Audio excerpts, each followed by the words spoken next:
Hello and welcome to the ID Talk podcast. My name is Tony Bitzionis, and I'm here as always with my good friend and co-host, Mr. Alex Perala. Alex, hello. Hello. Today we have a very special guest. We are joined by Mr. Tim Eades, co-founder and CEO of Anetac. Tim, welcome to the show. I'm jazzed to be here. This is going to be a lot of fun. I can tell it is going to be a ton of fun. Just to start us off, why don't you tell our audience a little bit about yourself and Anetac and how it all came to be? Yeah, old English guy, uh, punk kid, psychobilly, used to have a bleached tomahawk. Um, got, loads of stories about that. Traveled around the world, got thrown out of Tibet by the Chinese government when I was a kid. Forged my father's signature so I can go to college, did all that kind of stuff. Got into high tech. I have a degree in finance, degree in marketing, that kind of stuff. Got into high tech. My fourth company as a CEO. So a little bit masochistic. Maybe you live on the corner of optimistic, masochistic. I don't know. But we formed this company 2 years ago, put the band back together again, and decided to go after a real deep problem around identity vulnerabilities. We interviewed 35 people before even starting the company. And during a Liverpool game one Sunday, downloaded a Microsoft PowerPoint template, wrote the deck, sent off 12 interviews and said, yeah, shall we go do a company? Literally how it started. Wow. Excellent. Who is we? You mentioned because you're the co-founder. Who else is involved in Anetac? Yeah, it's a great question. So there's 7 co-founders. I'm a big believer in that if you're there at the beginning, you're a co-founder, right? That's kind of how it is, right? Some people turn around and like, well, it's just me, or it's me and my technical guy, or whatever. But it's there's 7 of us, including my assistant and a young lady that was one of my students, because I also teach at Lehigh University. And she was one of my students at my last company who became an intern, became an employee, became a star employee.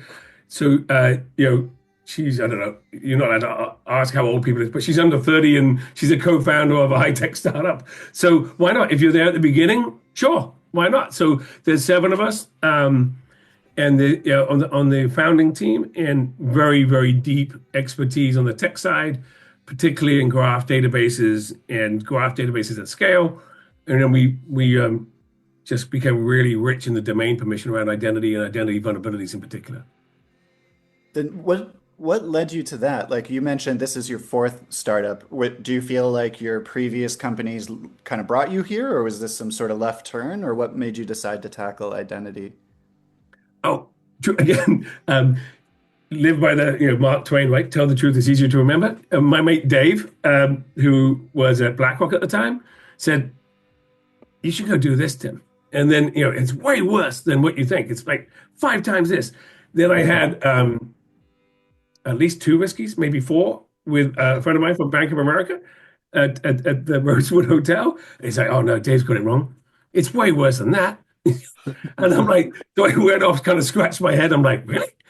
And Craig Freilich is the CTO of B of A, he's a dear friend of mine. And I was like, really? So then I rang him up like a month later, kind of like, all right, brain dumper. And then I got some smart people together because, I can only hold a few things together. And then we went and worked on the problem, then iterated it, and then started to interview these people, like, Roland, who used to be at TikTok, and people like that. Cool. Is it so? When you say it was much worse, they kept saying it's much worse than you think. They mean like the identity threat issue or identity fraud, I'm assuming. No, yeah, the basic kind of comment was, hey, these vulnerabilities across the infrastructure are old and gnarly. On-premise is just an absolute ugly thing, right? Some of these service accounts are hard-coded into an app. By the way, Anetac found one the other day that was 30 years old. It's kind of crazy. But they're like, look, cloud's a mess, but on-premise is ugly and hard. So, and my definition of ugly and hard is really ugly and hard. So they were like, okay, well, why don't you go look at that? And so, yeah, that's what we were looking at. And I was like, well, I always look at when you do a startup, right? How big is the problem? Is it a growing problem? What does the regulators say about it 2 years ago? What's the trajectory of the problem? What do the regulators say about it in 2 years' time? And why? What's the macro headwind to the enterprises solving it? And then, why now? basically. And the other question I always ask startups is, uh, because I invest in companies and I'm sitting on a few boards, um, is doing nothing an option from the enterprise customer perspective? Can they just sit there and just do nothing? And Hmm. then that's how you're going to look at it. And what I guess we should get into what exactly Anetac's solution to the problem is. I feel like it's pretty multifaceted from what I can tell. You're not just focused on authenticating. I mean, like authenticating, I don't know that you're even necessarily authenticating people per se, but I know it involves behavioral biometrics, and then there's some like machine focused identity stuff. Yeah. So, Yeah. So what we basically did is we went and built a platform that looks across on-premise and cloud and SCADA and everything else and looks at identity-based vulnerabilities. And these things that like a service account, like a non-human identity that's ridiculously overprivileged, or you have a chain would be, the service account goes an application that goes to Lambda, that goes to GitHub, and you've got to see the stacked risk and all the challenges around that. Then and what we do is we do an assessment, right? Because it's a vulnerability platform. So we don't do POVs or POCs because you don't have to. So the rhythm of a vulnerability management market is you do an assessment. So we'll go into, I don't know, Tony at whatever retail store or bank or telco or whatever, right? And go, let's do a quick assessment. We take some logs out of your Splunk or your Sumo. We want very specific event IDs, whatever logging infrastructure you have. And then we enrich it with inventory. So think LDAP, LDAP-S, Intro, Active Directory, whatever. And so then we publish a report. So we got a large bank's data last Friday, only an hour's worth of data. We kicked out the report on Sunday. Um, all AI generated, and you actually see NTLMV1, RDP usage, all these other things. We see local accounts, we see all these different types of things, and we see how they're connected in the risk. And then what we do is, frankly, what people look at, they go, oh my, where do I start? So then we tell people, look, here's an impact score. This is how you calculate it. This is where we think you should start. And then you have treatment plans, right? Because obviously, if you stub your toe, it's a different treatment plan than if you had a dodgy heart. So treatment plans vary based on the symptom of the problem. And also the proximity to the asset, right? If you're in a SCADA network, which we are in an energy company, that's a different type of problem, right? You might want to have a human interface to that. You can't automate all the solutions, right? Because you get something wrong, you're gonna shoot something really bad, right? So the kind of the scale of what you can automate is based on the symptom of the problem. But that's what you do, right? You do an assessment, you kick out a report, you stack rank and look at all the problems you have. You create treatment plans based on the problems that you find, and the level of automation to solve them is based on the problem that you find and the proximity to the asset. right. And these are like bespoke assessments for each organization and then bespoke uh like action plans for how they can fix it. Yeah, Uh, yeah. I mean, see, what you find in the world of vulnerability management, right? For like 22, 23 years, Ron Gouda started Tenable 2002, 2003, something like that. And what you find is, right, they're all scanning technologies, right? So whether it's Tenable or Qualys or Philippe obviously passed, but and obviously Corey's over at Rapid7, they're scanning technologies, right? So you have network scanning tools, right, for vulnerabilities, and you have application, scanning tools. But a scanning tool will tell you what can happen in an environment. It won't tell you what actually is happening. It won't look at behaviors because you won't see it, right? So when you move to more cloud and more kind of dynamicism in your environment, you've got to look at behaviors, and the scanning tool won't do that. And so as you start to look at identities, whether they're on-prem, cloud, or agentic, whatever it may be, you've got to understand behaviors. And so that's the only way that you can really understand it, what it is and what it does. So if, for example, I don't, without getting too technical, you're doing a curve roasting attack on on a single request, you've got to be able to see that change. So Mhm. that's what we do. It's a streaming platform that looks at behaviors of identities to understand and stat rank the vulnerability of the same things. And then you can work out and build treatment plans on how to solve it. okay. Uh, Go ahead. So no, Tony, you go ahead. Yeah, I was just going to ask you, Tim, what are your views on sort of the looming threat of agentic AI and just kind of the issue that seems to be growing with momentum every single day or every single morning, afternoon, and evening of every single day?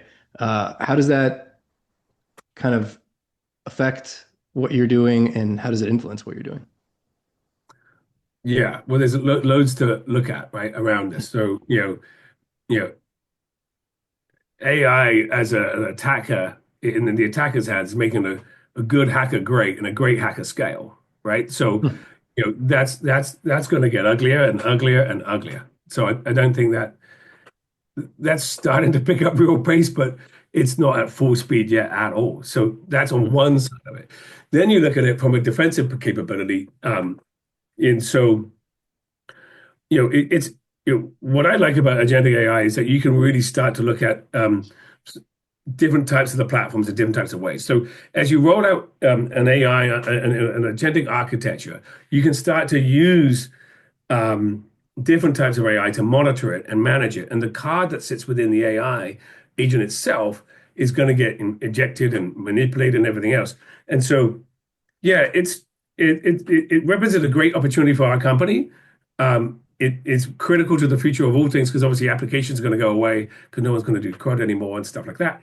Um, but it's the wild, wild west, right? I mean, if history's any indication of the future, everything's going to get overprivileged, right? That's what it's done today. Everywhere you go, everything is look at the sources and destinations of things through the roof.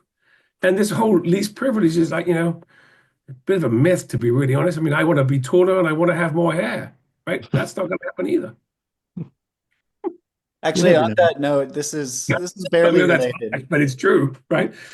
This is barely related, but I think it's worth mentioning. I saw today, as we're recording this, there's been some chatter about Meta's AI stuff that they've rolled out. It's allowing people on Meta to, talk to a chat bot.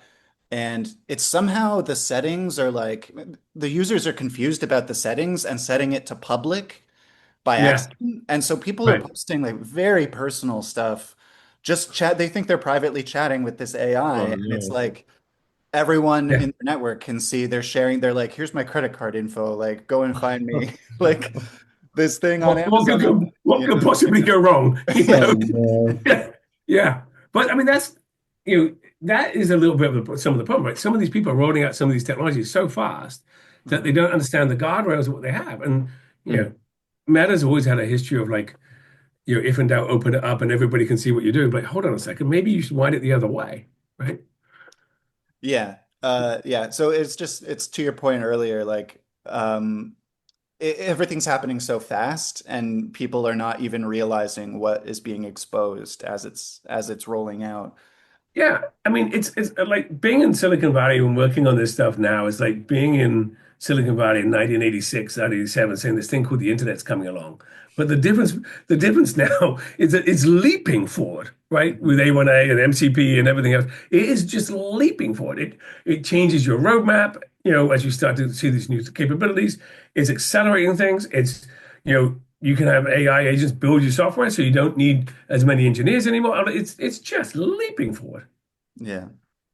Yeah, and so on that note, like, I'm kind of curious because we don't often, sometimes we get to talk to founders of startups, but it's not often. So I'm kind of curious always, like, what the investment environment is like, because I know, like, you guys, you're only a couple years old. I think you had a $16 million Yeah, seed round last year, and it's so from that perspective, it seems like investors get what you're doing, understand the importance, see the potential. But is there also like a lot of like, I'm just curious how much real understanding there is? Like, do people get the problem? Do you have to explain it to them? Are you like, trust me, and they just trust you that you know what you're doing? Like, what can you tell us Um, about that process? well, it's certainly when Trust you me first and give start me a money. company. When you first start a company, there's a little bit of mist and fog, right? You can kind of go, imagine this, right? But when you start to get further down the line, your evidence works, and pretty much is the only thing. Um, I think one of the hardest things to do as a startup guy, uh, in any market, I know I've only ever really been in cyber, and I've only ever invested in cyber apart from one chocolate machine, which was. went a little rogue on that. They still haven't shipped one, but there you are. They can't blame the pandemic anymore. So in the cyber world, one of the hardest things you've got to try and do is align the vocabulary to the budget. And I Mm, know that sounds crazy, but like, quite often as an early startup guy, you come up with this evangelical kind of thing. This is where the world's going to be, but there's no budget for it. So what happens is you have to go persuade the early adopters, and there's always a sequence of early adopters that you would go after, but you have to persuade them on this evangelical kind of point of view that the world's going to be there. Um, that's okay. Um, we went the absolutely other way on that. There is a vulnerability management budget. You know, there's network vulnerability management, there's application vulnerability management. There will be identity-based vulnerability management. There should be today, and there will be forever going forward because as apps fade, right? And so we went after that market, and because of the vocabulary of the budget to the even to the partners that we sell through to the customer, everybody knows it. We have an 83% conversion rate of anybody that touches the product. Our sales cycle is only 114 days. Again, because we've aligned vocabulary to the product, to the sales motion, to the buyer. But the investment market is an interesting one because there's a whole bunch of things around the investment market right now. But let's take two interesting points. Let's say you have a very big fund and you're one of the big funds, right? You've got a $1 billion or $2 billion or $4 billion fund. But it's never been cheaper to start a company. It's never been cheaper to get to MVP. It's never been cheaper to get to your first 25, 50 customers. So how much of that fund are you going to really put to work? mm, And then you're going to plow it into, into how many companies? Because you just don't need that much money anymore to get distribution, to get access. So there's a dynamic in the fund model that's changing. The other one, and I'm not going to get into politics around it, but it's an interesting one, is as the current administration goes after universities and university endowments, remember that like all that money goes into venture capital. mm. And so you looked at some of these venture funds, and they're made up of 17 to 20%, not all of them, but some of them, of university endowments. So there's an impact to all. You can't have one and not lose the other. Is my point. Yeah, I didn't realize that. That's really interesting. Yeah. And I'm glad you mentioned that. We don't at ID Tech, we don't have political opinions. I don't have any at all. I have no convictions. None whatsoever. But we are curious, like what you don't need to get political either, but uh, just from your business perspective, what what do you think of kind of the regulatory regime around AI threats and like authentication and identity security? Because on the one hand, you have things like I believe the new administration just has been pushing, or maybe it was a number of, it's at the state level still, but there's legislation being pushed to kind of eliminate all AI regulation for, I think, 10 years. And then on the other hand, I believe there are more requirements than ever for federal agencies to have strong security, identity security in place, stuff like that. I'm curious what you think. Yeah, it's so many pieces to that one, right? Mm, So, I mean, was it the CEO of Claude went to Washington 2 weeks ago and said 10 to 20% of all white collar workers will lose their jobs in the next 5 years. Let's start doing something differently, right? Yeah. And so, the administration has to look at the job impact in addition to the security impact. So and on the regulatory stance, um, I think it's moving so fast that I don't know how the regulatory world's going to be able to keep up with it. mm, Um, the and then if you look at AI and Gen AI, particularly into the warfield world, where there's no Geneva Conventions for Gen AI on top of a drone, these things are going to get crazy. So no, that nowhere near political, but it is a little scary that if you don't start to get a point of view across different organizations and get some controls and some kind of strategy in place, it could get pretty ugly pretty quick. I'm not Mr. Doomsday man, but it does worry me. It really does worry me. yeah, I mean, you can't look at what's happening and not be a little concerned. I mean, you'd have to be very badly misreading Yeah. what's happening to not be at least a little bit worried. Yeah, I mean, particularly if you look at the warfield world, right? If you Yeah. look at Mhm. on the battlefield with drones, you embed Gen AI, they will do their own things to make the mission complete. Of course, Mhm. that's how it works. Mhm. So, and there's Yeah. no Geneva Convention on it, really, not really. Is this an exceptional time that we're kind of living through right now? And like, is this going to go on indefinitely? When will we be having conversations about AI and what's happening Well, there was around the world there, there, and not be like, okay, yeah, this is getting scary. Are we, well, there was will an I ever be article. able to relax? Yeah, there was an article written the other day that mankind won't wake up until 50 to 100 million people have lost their lives through Gen AI. Hmm. And so that's the dark side. I do think until there's a consequence, people are not going to course correct. And Mhm. that's the danger when you go back to your earlier question. Like if you open it completely broadly and everybody can do whatever they want, that people generally only make changes when there's been a consequence, right? I mean, the example was, what was it? This is an old English person talking, but I think seatbelts came into law in the UK for cars in like 1969 or something like that. But there wasn't, and it was like, but nobody really started wearing them until like 79 or 80 because there's just so many crashes and people don't like, actually, if I put my seatbelt on, we'll live longer. Mhm. But there's going to be a consequence uh, to all of this openness for sure. Great opportunity for startups, great Yeah. opportunity to go build a company that can protect everybody from it. And that's obviously where we need to lean in, right? You got to break through with responsibility and purpose to go solve some of these problems. Yeah, well, I want to go back to Anetac specifically before we all start spiraling here. So uh, It's okay. Start. It's fine, right?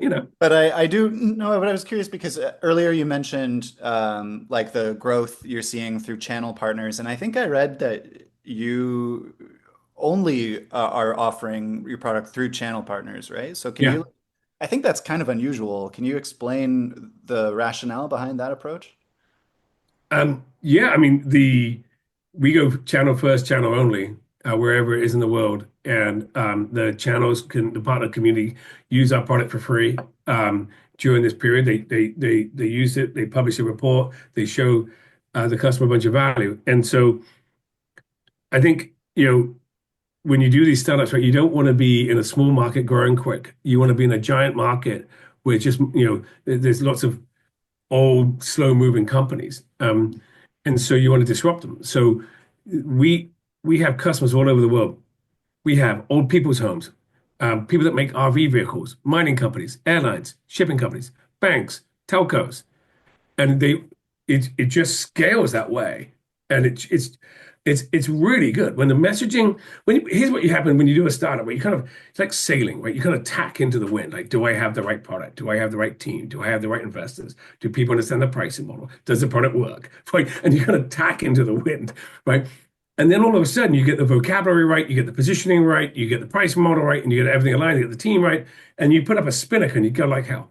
And that's literally what we're doing. And so, but it scales through the we call them the partner community, and it works really, really well as a result. Yeah, Uh, that was going to be my question is how does that make messaging challenging to have so many partners in so many different sort of arenas, but the sailing analogy kind of worked that out for me. Yeah, I mean, we have a profile of the partners that they got to sell vulnerability management software as a result, right? So they know the sales motion. I'm not trying to take Michael Phelps and make him play the Masters at golf. I'm gonna make. I guess I'm gonna give Tiger Woods another golf club, right? Just here's another club. You already sell this stuff. This is directly adjacent to what you already sell. The same motion, the same pricing, same vocabulary. It's just a tweak, right? And so I'm just gonna make them a better golfer, right? They already play golf. Right. So that's how it scales. I mean, if you look at Tenable, I think Tenable has like 6,000 partners. I Wow. probably have 35, right? Yeah. And so they all go through like a ramp period, but like and they're productive as hell. So our job is to go recruit another 200 over the next 2 years and enable them, empower them, and follow the same motion. have you been working with like specifically identity focused companies, authentication or biometrics or anything like that? Or are you open to it, or are you kind of charting a different course entirely? From a community partner perspective, we focus on people that do red teams, pen testing teams, sell vulnerability management software, and you have typically some sort of virtual CISO organization. Hmm. Um, the what we find is, you have to be by working with the pen testers and the red teams around the world, they know where the vulnerabilities are. They leverage these vulnerabilities to get to the trophy. So there's no denial that there's not a vulnerability, and all these vulnerabilities are human based, identity based, and so they know where they are. They know where the bodies are. They know exactly how to get to the trophy.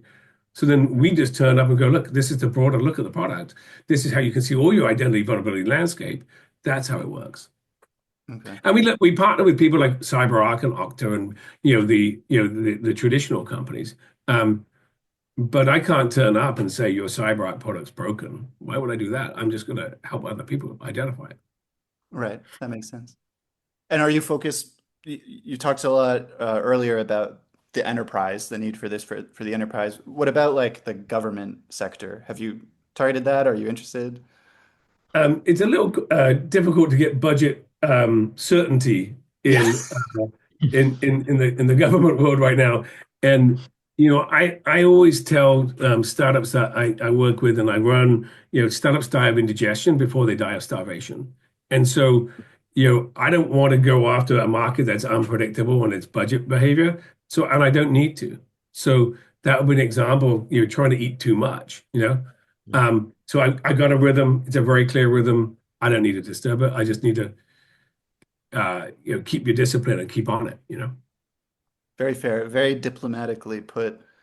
Uh, But it's the truth, right? If, yeah. if, if if it settles down, then we can do it. I mean, obviously being English, you know, we have some relations in the US, UK government, but it's the same thing, right? I mean, we don't need to disturb the rhythm. We just need to keep doing what we're doing. Hmm.